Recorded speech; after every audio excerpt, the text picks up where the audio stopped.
Hi guys, welcome to the first part of The Sims 3, A Battle for the Perfect Generation series. I'm sure a lot of you guys probably don't know what the series will be about, and I haven't seen people do it before, so this might actually be the first series which actually has this challenge in it, so I'm really excited to start this out.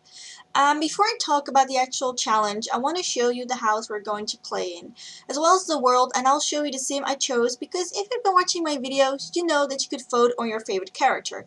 Actually, everyone who voted for the female sim, so the choosing part actually wasn't that hard. I didn't make the house myself because we all know how amazing I am in doing that. I had to make this house myself, so I decided to use my other sim, the other person you could vote on, in the end anyway, so I guess both sims were um, put to use in the end. I kind of forgot that, but I guess it doesn't really matter anyway. Let's just get to the house. Before I go to the house, let me show you the world. This world is called Big Bear or Green Bear. I think it's Green Bear. I'm not really sure. It's a new world, but I love it so much. Let me just go over it really quickly. So yep, this is kind of what the world looks like. It's I guess it's a semi-small world, big world. Not a small world. It's like a mid big to small world. I don't think that made any sense. But I hope you guys know what I mean. It's not too big, but it's not too small either. It's like in the middle somewhere. So let me go to our house. As I said, I didn't make this house, but I don't think it matters too much, does it? I don't know. I'm like skipping already one of the first rules in the beginning of this challenge. But this is what the house looks like. I really love it. Now, because for this challenge you have to start out with a vampire sim, and I'll explain a little bit more about that later. But I have to start out with a vampire sim. So this is the sim. If you have watched the cast video about this sim, or the video which you could vote on your favorite sim, then you might have known that both sims didn't have a name. So I just pressed the randomize button and this came up. So her name is Constance Stewart, and for some reason that sounds like it was made for her.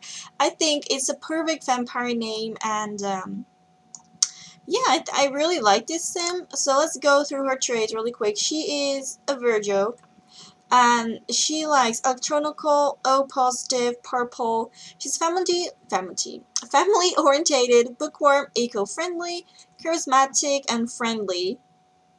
And I had to put I went to cast and put them both in this house and then moved them out. I had to put them in the world anyway, so I just you know, figured out I might as well just do it in one and then pop him into another house. So that's what I did. This is why she has like this little relationship with him. And oh my lord, is he rich?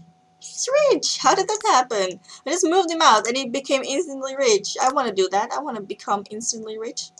Okay. But I don't think there's anyone else I could tell you about her. Not really.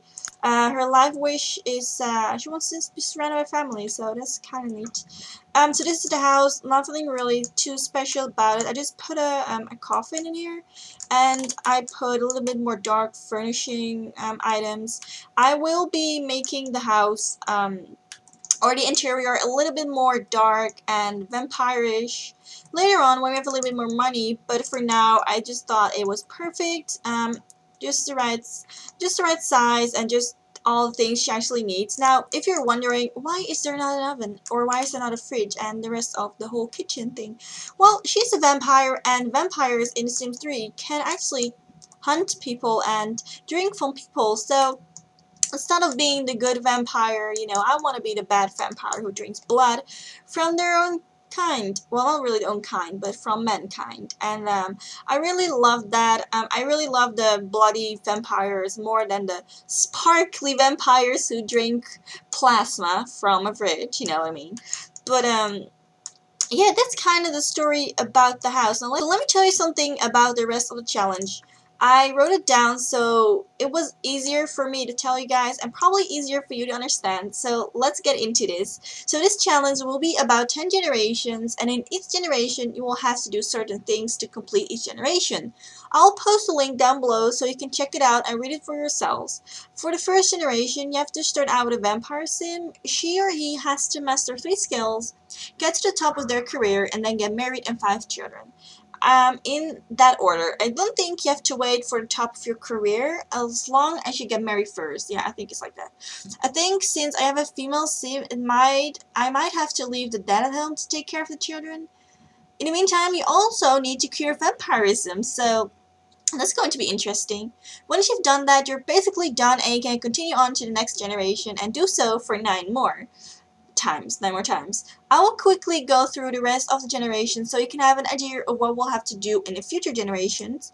Generation 2 is called mistakes, and the goals are to be unemployed till the sim dies, cheat on the one you truly love twice, have 3 kids with different fathers, get married twice. You can also learn no skill, and I think that's going to be really difficult. But we'll see how that goes. Generation 3, you have to reach the reputation of prank master, get to the top of the music career, master guitar skill, have a child while engaged, get married, and then have as much children as you want. Generation 4 is own a daycare, get married, have 5 kids, reach the top of the daycare career, teach children all life skills. So with life skills, I mean potty train, walk, talk. I think those are the only 3. Generation 5 is called Popularity is Key. Have 20 best friends, break out with at least 3 boyfriends or girlfriends, get a job in a politics career, get married, have only 1 child, and master charisma skill. Generation 6 is called Psychopathic.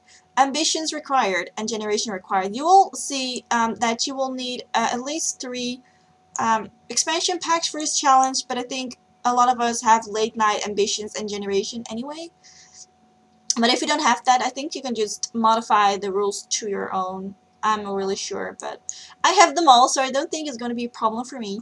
But Generation 6, you have to get a job as a ghost hunter, marry a ghost, have at least 1 ghost baby that is actually a ghost, master a career, quit job, and master the chemistry skill. Generation 7 is smarts are everything, master the medical career, marry the boss or co-worker, have 2 children, and master logic skill. Generation 8, secrets. Get a job in a law enforcement's career, have a child with your boyfriend or girlfriend, teach child the logic skill, master the logic skill, reach the top of law enforcement career as a secret agent. Generation 9 is your choice, but maybe by the time I'm a Generation 9, maybe you guys can pick a little bit. Yeah, maybe I'll let you guys pick. You can pick what she needs to do and what she has to have done before she can go on to next generation. We'll see. You guys have to remember or remind me that, okay? Remind me to that, because I probably will forget. Especially after, like, 9 generations. It's gonna be, yeah, really hard to remember. Anyway, down to the last generation, Generation 10, is called the end of the legacy. Why is it the end, you ask? Because it really is the end. Late night required, you do not get married, you don't have kids, you just become a 5-star celebrity and reach the top of your career. Get down to the rules. There are quite some rules. Do not use any mods other than post player in this legacy. The only cheats you can use are the one prior to this legacy. Example, when the babysitter comes over and does nothing and leaves little ones to starve. Start off in an empty 30 by 20 lot or apartment. I cannot talk today, I'm sorry. But I didn't do that because, yeah, I suck at building houses, so I am breaking one of the rules already, but I hope that's okay. All heirs or heiresses have to be blood related, so in other words, you cannot adopt unless, I think, the game adopts himself, but I don't think it's even possible, I don't know, but you cannot adopt. Everything used in a legacy has to be made by yourself, so the founder, the house, the spouse, everything. So that explains why I had to use the male one, and that explains why I broke a rule by not building my own house. But I don't think is that really that bad? I don't know. Is that really? No, I don't think so, right? I don't know. I break rules in every challenge so far, so because I'm bad like that, okay?